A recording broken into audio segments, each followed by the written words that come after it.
Well, good day, everybody. Welcome to the 20s podcast. This is a resource for young leaders trying to navigate their way through the journey of church work. This is the place where we get honest, we get very practical, and we just hope that it helps you along the way. Let's get into it. What's going on, family? Tyler Wooten here, as always. And look, I'm so honored and elated today to have a short conversation with one of my favorite leaders out there doing a thing right now. I got Pastor Hunter Turnbow on the call right now, all the way from Lubbock, Texas. He pastors at the Worship Center, and they're just doing an incredible job. He is someone who I'm just honored to partner with in ministry from time to time. And I just had a couple of questions for you today. Pastor Hunter, greet the audience. Tell them what's up, man. Tell them what's up. What is going on, everyone? Hey, it is such an honor to be a part of this. Pastor Tyler, thank you just for the opportunity. Thank you for asking. Super excited. Hope everyone is doing well and getting the most out of this conversation. Super excited to be a part of it. Come on, man. You know what I'm excited for? I'm What's excited. In a few days, I have the honor of being on your podcast. How about Yes, that? yes, So I am this so excited. Saturday, you and I are going to sit down. We're going to have two different conversations on your brand new podcast that is going to be released, come on all platforms All on the platforms. 20th of this month. And what's it entitled? I believe it's entitled Corner Talk. I got that right? Corner Talk. Yes, sir. Yes, sir. Oh, man. Tell me a little bit about the heart behind your podcast, just briefly, why you're starting it, where it came from, where the name came from. I love the name. I love the whole concept of just having good dialogue, having support from the corner. You know, I'm writing a book right now called In Your Corner. So, man, you and our hearts are very much aligned when it comes to this whole In Your corner talk thing. Sure. So, man, just talk about, kind of where the name came from and just your heart on it. Absolutely. Yeah. So, I previously had a podcast called Living in the Moment, Mm, and I came out of a season where I took a sabbatical, took 3 months away from ministry just to really focus on me and get some things aligned in my life. And I just took some time to really start praying and asking God, what does this next season look like? mhm. And in my season away for 3 months, I had several people come around me and lift me up, build me up, pour life into me. Pastor Tyler, you are one of those people. And there was several other people, but the one thing that each person would say, and Pastor Tyler, you would constantly tell me this on our phone calls is, hey, I'm in your corner. Whatever you need from me, I'm in your Wow. corner. And so it was inspiration to me because I love people. I love people. And I constantly tell people now, like, hey, I'm in your corner, whatever you Mm, need, whatever it looks like, because life is real. Life doesn't just happen on a Sunday. And I think that we really limit the gospel and we really limit ministry mm, if we're only doing it on Sundays, right? And only specifically to church people, right? Because it's not just church people that need the gospel. It's not just church people that's that right. need leadership essentials. That goes for anyone and everyone. That's just part of life. And so I started praying, God, what does this next, season look like? And there were several opportunities that came up, but pertaining to the podcast, he said, hey, I want you to launch a podcast. And so when I started praying about it, it's a podcast that I want people to be able to jump on, and people that don't have hope, or people that are maybe struggling in their leadership capabilities, or people that just need, just an encouraging word to get them started in their week, their day, Mhm, whatever that looks like. That's what this podcast is all about. It's designed to give people a place where they know that they have someone in their corner, someone that's going to love on them, someone that's going to build them up. And yeah. honestly, just a quick illustration, the way that I take it is from boxing, right? And so we start off in our corner before we get out there in the fight. And after the first round, regardless of how that round went, you're coming back to your corner. You're going to sit down with your coach, your mentor, whoever that is. And that coach, that mentor is going to tell you, hey, this is some areas that we messed up in, and here's how we correct them. Here's how we get better, and here's how we get back in the fight. Mm, And so that's my heart, is to give those essentials, regardless if that's leadership or sometimes that may just be encouragement, but not just to the person who attends church or not just to the pastor, but to each and every single person, regardless of what line of work that you're in, that you can come and get encouragement and know that you have someone there for you. incredible. Incredible. Such a needed discussion and encouragement to so many, like you said, across the board. And man, I should have had you co-write my book with me because that's what the whole concept is on. And that's absolutely powerful. Please, please, please spread the word on that. Speak about that, and that Jesus is ultimately in our corner, but we are to be a representative of that and Yes. to just be a good human being, regardless of 100%. belief, correct? So, hey, let's jump right into this today. Thank you so much for sharing that. Once again, everybody, Wow. please go subscribe to this podcast, Corner Talk, Pastor Hunter Turnbow from the Worship Center in Lubbock, Texas. Come on, man, Lubbock. Can't wait to Yes, be there in a couple sir. of days with you.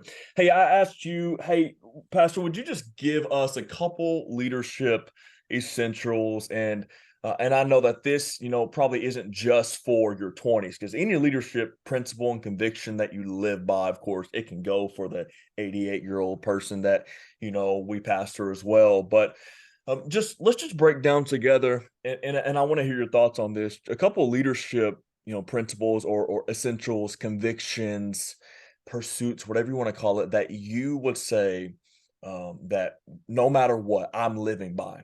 So let's go ahead and get into it. What's the Sure. first thing that you would say? So the first thing that I would say is remembering that leaders need to remain a student. And you may ask, what does that Mm, mean? What I mean by that is being willing to ask questions and realize that you don't know it all. ex- I think sometimes we come in at a young age and in our 20s and we come in with the mindset of wanting to prove people wrong. Um, exactly. and if we're not careful, here's the thing, you already got the job. You already got the job. So we'll spend so much time trying to prove ourselves to someone that we'll completely miss out on where we potentially could be. And in that proving season, you may build up an okay or a good ministry, but you really miss out on a great opportunity or an amazing ministry. And I think if we can get past the pride and we can, you know, be willing to go to those people above us, or even just other leaders who have been in the game longer, and just say, "Hey, listen, I have a question about this. I don't know um, anything about this area, or I don't know anything Right. about this." So that would be my first thing, is being willing to get real with yourself and realize that you don't know it all, and that's okay. That's why you don't know what you don't know. And That's so exactly right. the number one thing that I want to encourage people to do, or the first thing I want to encourage people to do, is get over the pride and be willing to ask questions. Exactly. So not only, do you have the job, you were, appointed by man and affirmed by man, but you were called by God. Right. And I think that, as young leaders, it's so easy. I love how you said past the pride. I think in alliteration, so that just sounds like a book title or something to me. But I think if we can just, get past that and realize that our confidence doesn't come from external, it comes from the call that God has. I think about Joseph in the pit, right? Right. And you can strip him of his coat, but you couldn't strip him of his call, of his Right. calling. Right. And, would you say that you had moments like that where you felt like, I mean, I think you kind of alluded to it, and I've been there for sure. There's still times that I'm like, "Tyler, you gotta get over yourself. The greatest enemy is me and my pride Right. sometimes." But would you say you went through a season like that? And if so, how did you overcome that? Yeah, 100%. So I actually came into ministry straight out of high school as a 19-year-old kid. Yep.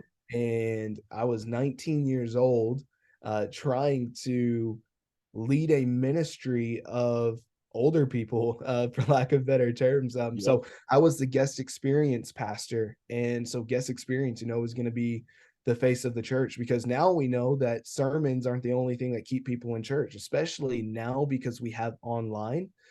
Guest experience becomes that much more vital. That's That right. the experience starts in the parking lot. And so I Mm, came in and I had a whole bunch of great ideas, and I thought, you know what, I'm a pastor's kid, so I've been raised in ministry. And so I'm like, you know what? I have a bunch of great ideas. Let's go in here. Let's do this. And I remember my first day, it was my first Sunday, what we consider, game day, and mhm. I remember going home and just being so defeated. And I told my dad, I said, "Hey, I'm not sure that I'm the guy for this job. Like I am 100% sure that I can't do this. Like this was horrible. I thought that I knew it all. I thought that I could do this." And I went in with the mindset, number one, to prove others wrong who had an idea about young ministers that they don't know anything and that they can't do this and that it Mm, takes people from the older generation. So let me debunk that if you have a call in your life and God has put you in that position, realize that he's done it for a reason and mm, trust the process and be willing to go through that and surround yourself with the right people. And so the way that I got through that was I had conversations. And one of the most real conversations I had with my dad, who's my pastor, was he told me no one would be willing to follow a dictator. And what I mean by that is if you're going in there and you're just bossing around and you're trying to tell people what to do, chances are they're not going to follow you. whoa. People are more likely to follow someone that's willing to get in the dirt and serve alongside them, That's right? exactly right. And so if you get alongside them and you show them, hey, sometimes people it takes people a little bit to catch the vision, because some people they don't necessarily need to hear it, they need to see it. And so if you're Mm, casting vision but you're not willing to demonstrate the vision yourself, you can't expect others to follow you in that vision. mm, And so in that moment, the way that I overcame that self pride was, number one, realizing that I didn't know it all. Number two, God had put me in this position. And then three, getting alongside people and serving. Serve. And through that, I began to develop relationship. I began to develop equity with people. mm, And it was those moments that, on Sundays, as far as ministry goes, when you're dealing with volunteers, it's sometimes those Saturday nights, you're getting several people telling you, "Hey, I won't be able to make it to church tomorrow." right. And that's okay. But because I developed a relationship and equity with some other people, I can call them up last minute and say, "Hey, this is what happened." And because I built trust up with them, because I showed them that I'm willing to get alongside them and do the hard work, they said, "Yeah, absolutely. We're more than willing to jump in and serve and do all of this." And it was phenomenal. But it took me going through a couple of hard moments, I guess, if you wanted to consider them failures, because I could have had the perspective of this is a failure. I'm the worst in the world. I can't do this. Or I could change my perspective and realize that this wasn't just a failure. This was something, it doesn't have to be a failure. It was something that I learned what not to do or how to do it Mhm, a little bit better. And mhm. so we can fail and we can sit down and we can pout, or we can fail and realize that this is just an opportunity to get better, to build on top of what you've already set and continue to grow. It's more, rather than looking at failure as something that's final, look at failure as an opportunity to grow. That's exactly right. That's brilliant. You opened up about 15 files in my mind, and I know I told you about 10 minutes, and that's my fault. I should have known getting two preachers on a call. It was just going to go 10 minutes because you're dropping bombs um, on me, and I just want to continue dialogue with so many Yeah, things you said. Such an incredible response to that, and full of practicalities. I really appreciate you sharing that and being vulnerable sure. about your story as well, because I know that so many other people, that are listening to this, they're currently in their 20s and they're pastoring or they're about to step into a season, and they might find themselves in that place where even right now they might be thinking, "Man, I really think I have some pride stuff," Right. or "Man, I just failed and I don't know how to come back from this," instead of seeing it as an opportunity. And then the relational equity part and the realities of the late night planning center, declines. Yes. That's all real stuff, and so that's incredible. Thank you for peeling back the curtain for us. Okay, Absolutely. let's jump into number two. What would you say the second essential?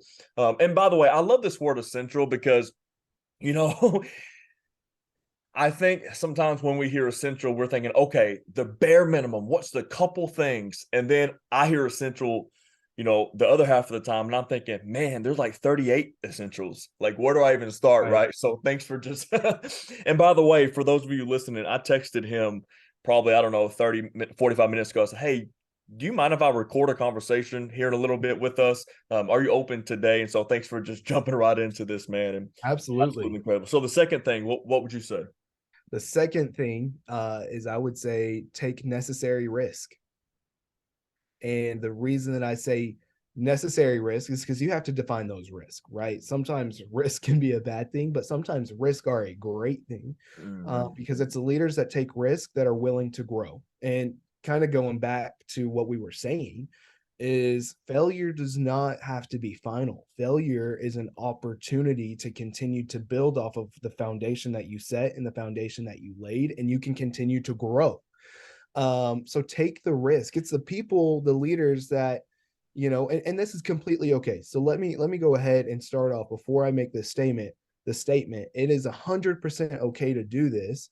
But some people, they got to a season where they're comfortable and things are okay. And Mm, I'm okay if we stay at this point, and that's great. If that's where you feel that God is leading you, by all means, continue to do that. But if you want to go to the next level, if you want to continue to grow and you want to continue to see God pour out as many blessings upon you, then take a risk because it's the mm, people that are willing to take a risk, knowing, hey, here's the thing, you have to realize this as well. So we keep on talking about failure, but what if it doesn't fail?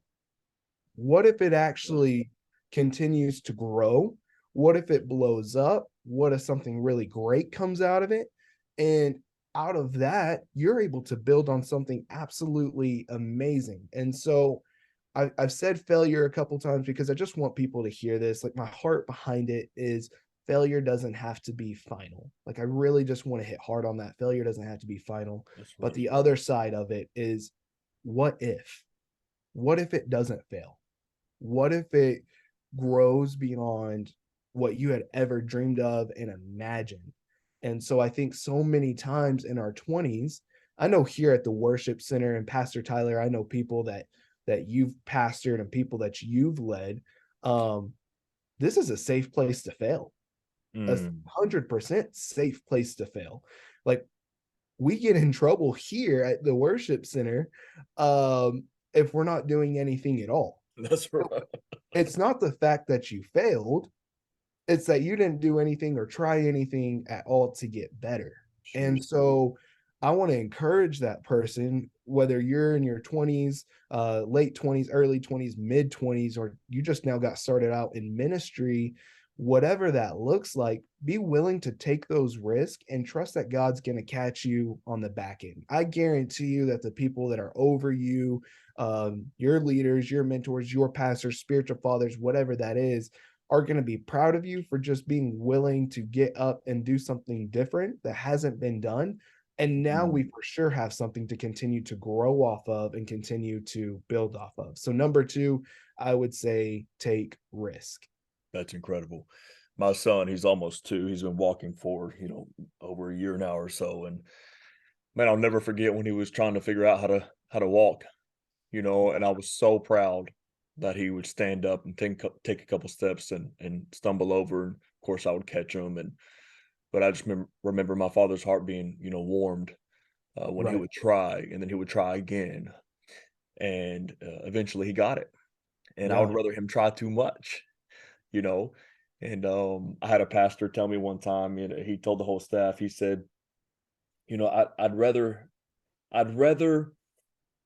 um, pick up a few ears that you've chopped off by moving than to push you to move, you know. Right. 100%. Yes. And and then we could talk about how God can't, he can't steer a parked car, right? So you got to Right. be moving, and of course, there's prayer involved, and oftentimes obedience feels risky, even. But what Yeah. my mentor, Pastor Dustin Bates, he told me, he said, what looks like a risk to us or what feels like a risk is oftentimes just obedience to God. And 100. so, of course, to bathe it in prayer, but man, just to make a move, to get it going, Right. and everything you said, yes and amen it. And I just so appreciate you opening up as you did, and you've inspired me today. And so I just really appreciate your time, man. And dude, Yeah. I'm so excited. for your podcast to be released. And this is just a small snippet of how you're going to resource the body and just resource everybody, uh, Yes. just of all walks of life. And so, thank you for doing what you do. Thank you for being who you are. And once again, man, I cannot wait to come and hang out with you guys here in a few days. It's going to be a No, great I appreciate it. Thank you for the honor. And I want to say this, we only had 10 minutes. And so for those of you that are out there listening, like Pastor Tyler was saying, uh, in just a few days, he's going to be here in Lubbock, Texas, and we're going to record 2 episodes. We're going to record 2 podcasts. And so I'm sure we're going to continue even more of this conversation. And so regardless, this is kingdom minded. And so I just want to invite you time. guys to come and be a part of these meaningful topics, because as much as Pastor Tyler is saying that he was inspired and learned, this is a man that has inspired me, a man that I've learned so much from. And so, Pastor Tyler, I just honor you in that. I thank you for just being someone that you took a chance on when you didn't know me at all. I Mhm. love the story of how we met and how we got connected. And regardless, you've always been that person that no matter what situation was going on, if I text you and said, "Hey, I need prayer," I love the fact that you would drop everything and you would just call me right then and there. So, Pastor Tyler, I honor you in that. I appreciate it. I love you, and I'm very, very grateful to have you in my life. I love you, brother. I know you do the same for me. It's my joy and honor. Yes, Bright, sir. bright days ahead. Absolutely. Well, all right, everybody. Thank you so much for your time. And I just, once again, I know it inspired you. And be sure to follow and connect with Pastor Hunter on social media. And hey, I'm a little moved to emotion. Hey, y'all be blessed today. Love you all.